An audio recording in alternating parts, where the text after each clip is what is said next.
Hello, bonjour. My name is Michael Salvatore. I'm the CEO and Registrar of the Ontario College of Teachers, the province's teaching regulator. Like our 235,000 certified, qualified members, I too am an Ontario certified teacher, and proud of it. In the next few minutes, I'd like to highlight some of the college's achievements in 2018. But first, I'd like to provide some context. Describing what we do as a regulator is relatively easy. Explaining why? Not quite as easy, but perhaps even more important. Our mandate is set in Ontario law. In short, we set high ethical and practice standards for Ontario teachers, license them to work in Ontario schools, accredit programs that enable people to become teachers and that help them stay up to date in their practice, and we resolve complaints against members. As the context in which we work and the learning conditions evolve, we hold what we do against a higher standard of why. Our why, or the reasons for our actions and initiatives, is predicated on protecting and serving the public interest. At the very heart of that is student well-being and safety. Protecting students guides our work. We hope it also builds public confidence in our organization and in the teaching profession itself. In 2018, for example, the college asked the government to amend the law. We wanted a broader definition of sexual abuse so we could remove the teaching licenses of those who abuse students.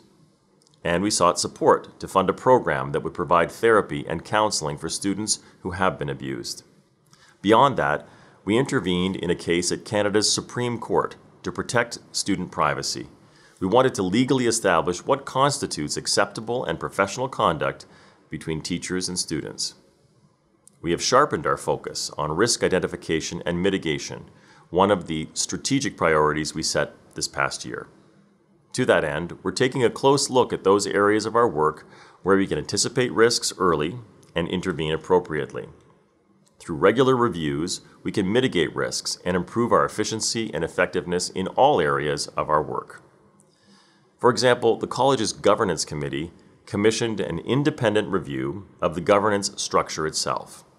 Our council considered the report early in 2019. It recommends, among other items, creating a smaller governance board with external committees and rosters to carry out statutory committee work. The college also took several steps in 2018 to support teachers' initial and continuing education and to develop policy for additional qualifications and accreditation. We met with the Ministry of Education to review feedback practices and proposed changes in regulation.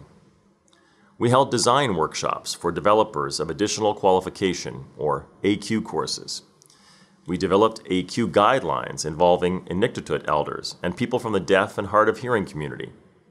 We met with prospective teachers in their first and second years of initial teacher education programs at Ontario's Faculties of Education.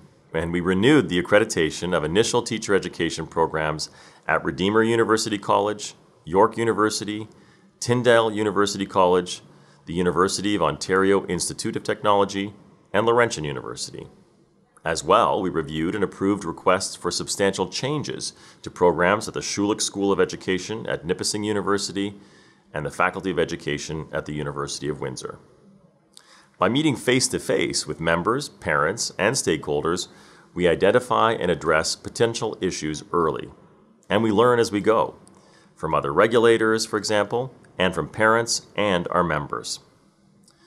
We shared case studies and best practice information with other regulators during our Inspiring Public Confidence conference, with the intention of improving our practices and mitigating risks. And we heard from parents and members in a series of focus groups in the summer of 2018. On their advice, we created a professional advisory about supporting students' mental health. In November, our council approved the document, which has been mailed to all 235,000 members and supported by events in 7 Ontario communities involving mental health educators, agencies, and advocates. The advisory was created after consulting with experts and education stakeholders. It provides a framework for thinking, talking, and acting that honors their educators' professional judgment while helping them to help students at risk. As I've mentioned, managing risk was one of our 3 strategic priorities that our council set in November for our next 5 years. We're also focusing on strengthening transparency and accountability and improving engagement with stakeholders. We've refreshed our communication materials in print and electronically. Simple, clear language fosters better understanding. And new social media tools let us talk directly to people, seek their thoughts, and answer their questions quickly. We believe that being open and accountable increases public confidence. Working together through our council's leadership and staff diligence, along with the insights of our colleagues in education and self-regulation, we can make learning richer and learning environments safer for Ontario students. We value the public interest, honesty, integrity, diversity, and inclusivity. We value quality, professionalism, fiscal responsibility, effectiveness, and teamwork.